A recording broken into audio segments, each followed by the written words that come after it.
Hey guys, Trevor here. It's a bit chilly this morning and certainly enjoying me cuppa. You may be wondering what I've been up to in the last few weeks. I've been fairly flat out, to be honest. I've had a heap of uni stuff to get done. As I've mentioned before, I'm in the last year of a Bachelor of Screen Media degree at Victoria University, and the assessments are piling up. We're right at the very end of the first semester. Hang on, we're at the end of the first semester. There we go. So I've got another couple of days to go, or the rest of the week basically. I've got to knock over a few assessments. Yeah, so there's a heap of uni stuff to get out of the way. I've had some pretty cool stuff too. Because I'm also involved with the Council of Homeless Persons as part of their peer education support program, and they got me some media things to do. So I was in the paper. Here's a shot of that, and then this is really cool. This was a couple of weeks ago. I was actually on ABC TV. So those working to provide housing for the poorest Australians say there's new momentum after the federal budget. The Turnbull government unveiled a number of measures to boost subsidised social housing, but waiting lists are as long as ever. Social Affairs correspondent Norman Hermant reports. This heater here is not working. For many of those locked out of social housing, this is what home looks like. I asked for this to be fixed the other day, and this is what they've come up with. We've had to put a brick here so it doesn't open. Rose doesn't want to be identified, worried she'll be kicked out for complaining. We've been told not to use this oven at any point. One room for her and her partner costs $380 a week in this rooming house.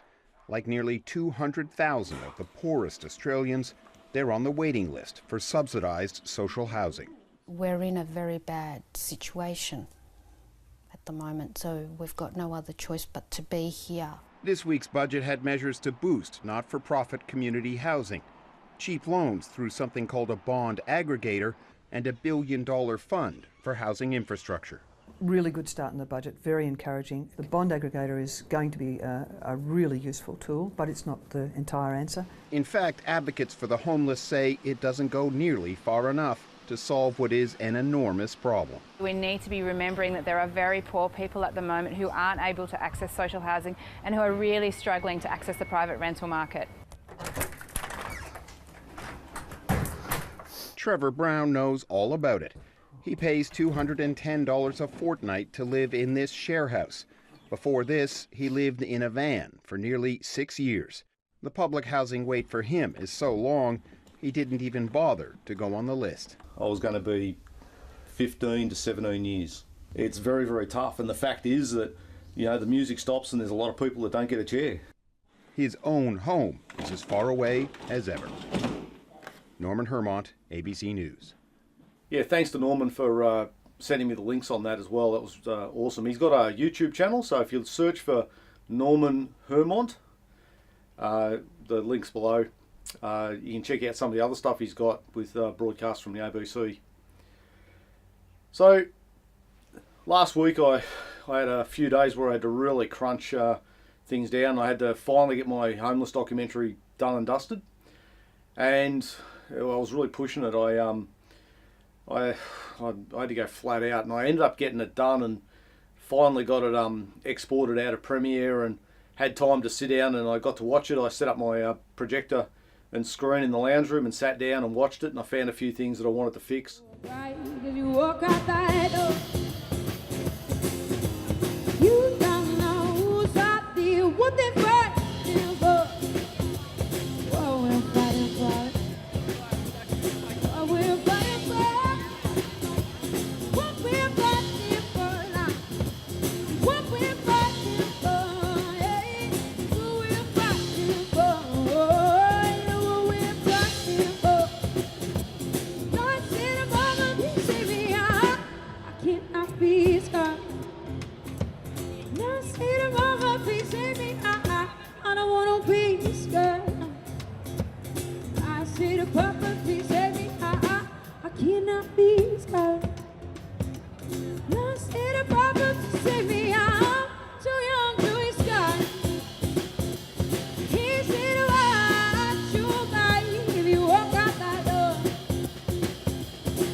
even when I watched it on the big screen, I didn't notice that I'd made a big mistake with the main titles.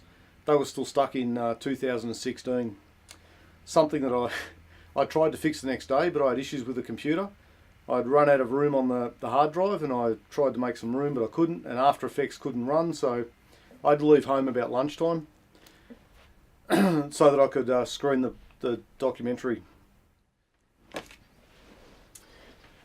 Alright, so on the following night, on the 24th of May, I got to screen the doco to the crew and some of the investors and invited guests, and that went off pretty good. And I also talked about my background, being homeless for 5.5 years, living in my van, and showed off some of the shots from that, which was really good. Bit of reminiscing there. I must say I miss my van. I don't miss sleeping in it or living in it, but I certainly would like to have it parked in the driveway to be handy, especially now that I'm running around doing a bit of filming and stuff to make it a bit easier.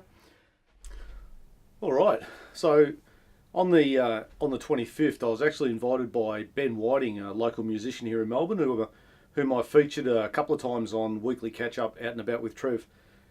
And here's a bit of Ben's work that I had on episode 14 a few weeks ago. Oh, I want to go outside.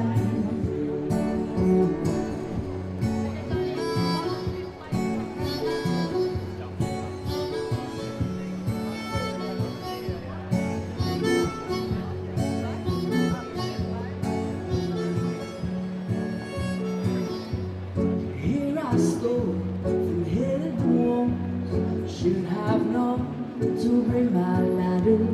When I fall down from her cloud, I hope my bones will break and shatter.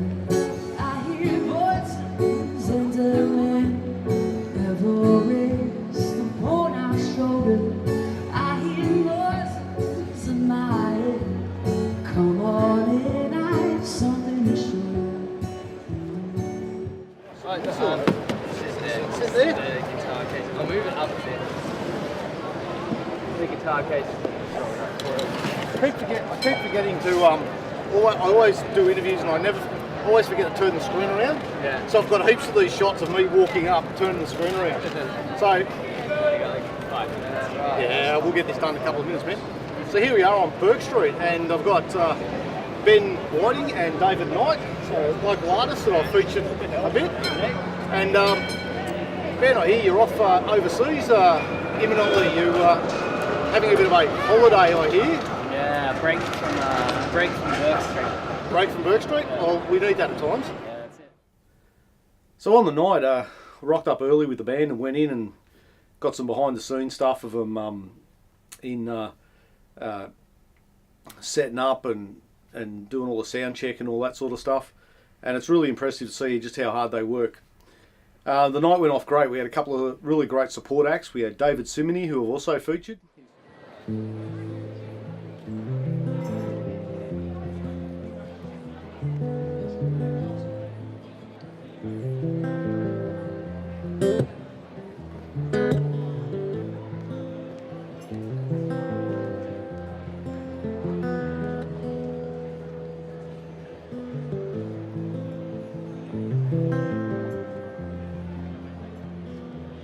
Gonna fight them off. 7 minutes. It's been going down, it's been going down, it's been coming down the same.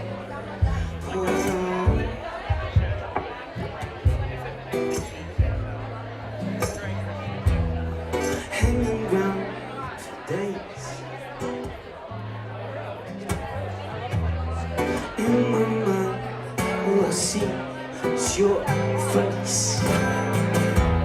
Then you say to me that it's there feeling not there.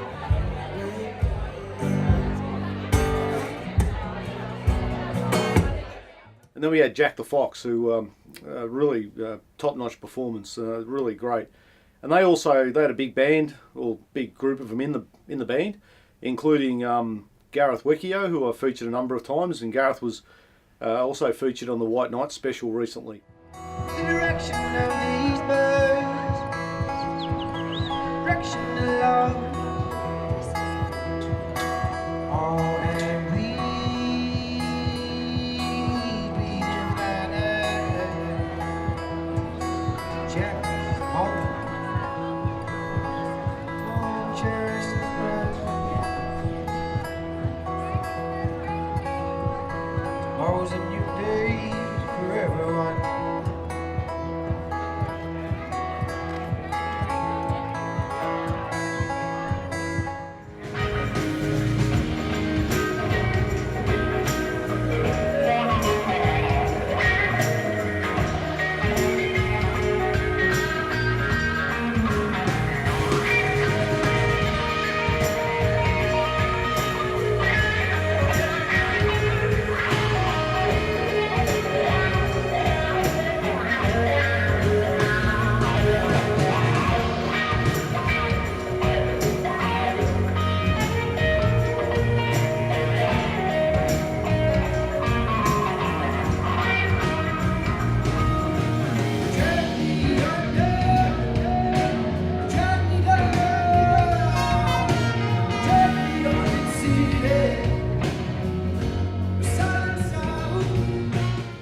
And then it was time for the main event, and Ben Whiting and David Knight as well, and he also had a drummer and oh geez, I'm not a musician, so I don't know what sort of string instrument. Anyway, look here's the video of the four of them. Anyway, what I really want to say is that in 2 weeks' time I'm going to do a special about the whole night, and that'll be episode 29. But here you go. Here's some shots from the other night.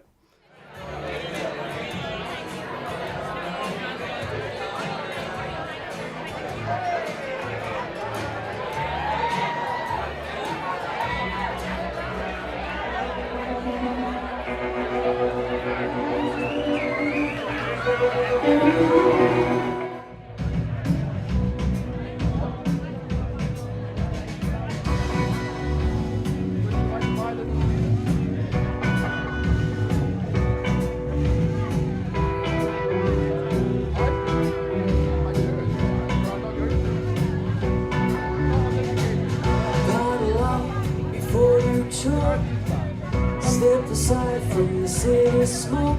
If you don't try, you might wind up bit and bone. Free your mind from rusty chains. Let the love live inside your veins. Wait a while, feel the fire, burn you for days. Come to the shore.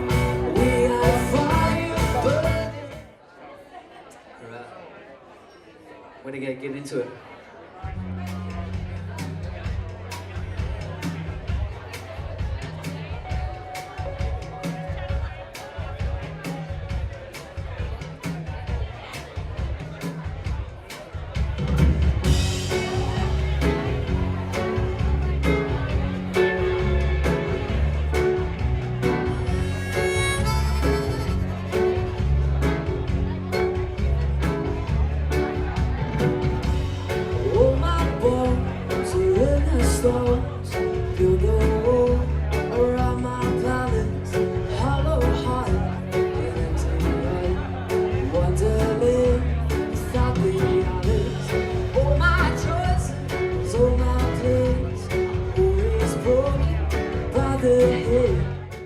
And it was a great night, and I plan to feature that in 2 weeks' time as a bit of a special. So that'll be coming up. So that'll be episode 29. That should be. So that'll be pretty cool. You'd probably think, well, that's enough of a week. But actually, last night I was invited to a media press conference by a producer here in Melbourne who produces. They help produce quite a bit of stuff. They do theatre work. Some videos, films, and he's an Indian based here in Melbourne now, and they do stuff for Bollywood. So I went to the media conference and was able to film that, and also they wanted me. They asked if I had a projector, which I do, as you can see from the time lapse before. So that was handy. So I took that along, and afterwards I got to chat with Alex and just talk about the production. It's called Thug Life, and it's going to be released on the 7th of July. And here's what he had to say. It was totally unscripted, by the way. Check this out. Yeah, from YouTube. All right. So tonight I'm over at Fairfield Community Centre, and we've had a media conference with some of the actors and Alex here. So you're part of the production team for this for Thug Life. Yeah, basically the director and the writer is my uncle, so he's my relative as well, but because it's Punjabi industry, it's Bollywood film industry, so I do support anything that is Bollywood, so, and it's a good concept, so yeah. And that's one of the things too, people don't understand the Bollywood film industry is absolutely huge. It actually dwarfs Hollywood, so that's something that a lot of people in Hollywood they dispute that, but the fact is that Bollywood make a massive amount of really good productions. I mean, there's some productions that probably aren't as high quality as others, but that's the way it goes in the film industry. Look, Alex, it's been great to come here and see everything. Thank you so much, man. And thanks, guys. Trevor has been a great help in my previous project as well, and he always supports it. So do like his YouTube channel, support him, share his Facebook page, and hopefully we'll come together with more wonderful projects. So support and share. Thank you.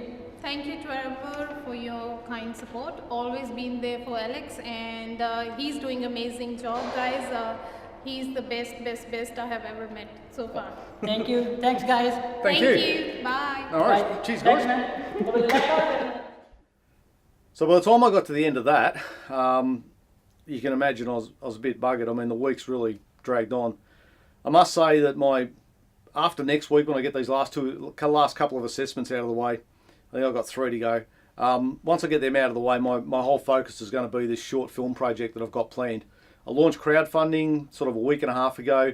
It's off to a sluggish start, but I'm really going to fire up the marketing machine in the next few days and see if we can pump that along a little bit. I'm still confident, but yeah, would like to see it sort of kicking along a bit.